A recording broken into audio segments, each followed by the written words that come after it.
Hi అండి, welcome back to happy recipes. నేను మీ స్వప్నని. ఈరోజు రెసిపీ వచ్చేసి ఎంతో టేస్టీ యమ్మీ అయిన గార్లిక్ బ్రెడ్ రెసిపీ అండి. చాలా సింపుల్గా చేసుకోవచ్చు, 2 మినిట్స్లో అయిపోతుంది ఈ రెసిపీ. పిల్లలకు ఈవినింగ్ టైంలో ఏమీ లేనప్పుడు బ్రెడ్ ఉంటే కనుక ఇలాంటిది చేసి ఇచ్చారనుకోండి, హెల్త్కి కూడా చాలా మంచిది. చాలా సింపుల్గా అయిపోయే రెసిపీ, తక్కువ టైంలో, కాబట్టి తప్పకుండా ట్రై చేయండి. ఇప్పుడు దీన్ని ఎలా ప్రిపేర్ చేసుకోవాలో చూద్దామా? మరి వీడియోలోకి వెళ్ళిపోదాము. ముందుగా ఒక చిన్న బౌల్ తీసుకొని దాంట్లోకి 2 టేబుల్ స్పూన్ల బటర్ వేసుకోవాలి. బటర్ అనేది రూమ్ టెంపరేచర్లోనే ఉండాలండి.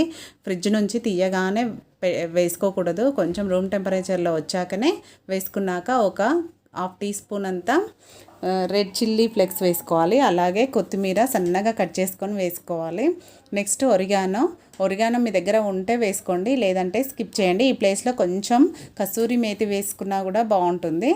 నా దగ్గర ఒరిగానో ఉంది కాబట్టి వేసుకుంటున్నాను. అలాగే ఒక టీ స్పూన్ అంతా వెల్లుల్లి ఇలా కచ్చాపచ్చాగా దంచుకొని వేసుకోవాలి. ఇదంతా బాగా ఒకసారి కలిపేసుకోవాలి. బటర్లో అంతా కలిసేలాగా కలిపేసుకోవాలి. ఇలా పేస్ట్ లాగా అవుతుంది కదా. ఇప్పుడు దీన్ని పక్కన పెట్టేసుకొని చీజ్ని ఇలా తురుముకోవాలి. ఈ విధంగా వీడియోలో చూపిస్తున్నట్టు తురిమి పెట్టేసుకోవాలి చీజ్ని. నెక్స్ట్ బ్రెడ్ స్లైసెస్ తీసుకుంటున్నాను, 2 బ్రెడ్ స్లైసెస్. కొంచెం ఈ రెసిపీకి బ్రెడ్ అనేది కొంచెం పెద్దగా ఉంటేనే బాగుంటుందండి. పెద్ద సైజు ఉన్న బ్రెడ్ను తీసుకోండి.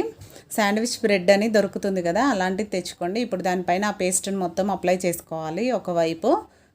ఇప్పుడు దీన్ని కింద పెట్టేసుకొని ఇంకో స్లైస్కి కూడా ఒకవైపు అప్లై చేసుకోవాలి. ఈ ఒరిగానో వేయడం వల్ల మంచి టేస్ట్ కూడా ఉంటుందండి.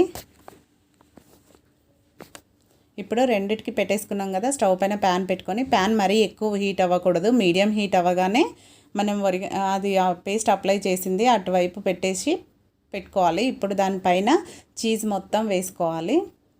ఇలా చీజ్ కంప్లీట్గా వేసుకున్నాక దీనిపైన ఇంకో బ్రెడ్ స్లైస్ ఉంది కదా, అది కూడా పెట్టేసుకోవాలి. చూడండి వీడియోలో చూపిస్తున్నట్టు ఇలా పెట్టేసుకోవాలి. పెట్టుకున్నాక దీన్ని కవర్ చేసుకోవాలి. కొద్దిగా ప్రెస్ చేసినట్టు చేసి కవర్ చేసుకోవాలి. ప్లేట్ పెట్టుకుంటున్నాను నేను. ఇలా ఎక్కువ టైం పట్టది, చిన్న మంట పైన పెట్టుకోవాలి. ఒక 1 మినిట్లో అయిపోతుంది. చూడండి ఇప్పుడు రెండో వైపు టర్న్ చేసుకోవాలి మెల్లగా. మంచి కలర్ వచ్చింది కదా, ఈ కలరే రావాలి. మరీ ఎక్కువసేపు ఉంచుకుంటే మాడిపోయే ఛాన్స్ ఉంటుంది, కాబట్టి కొంచెం చూస్తూనే ఉండాలి.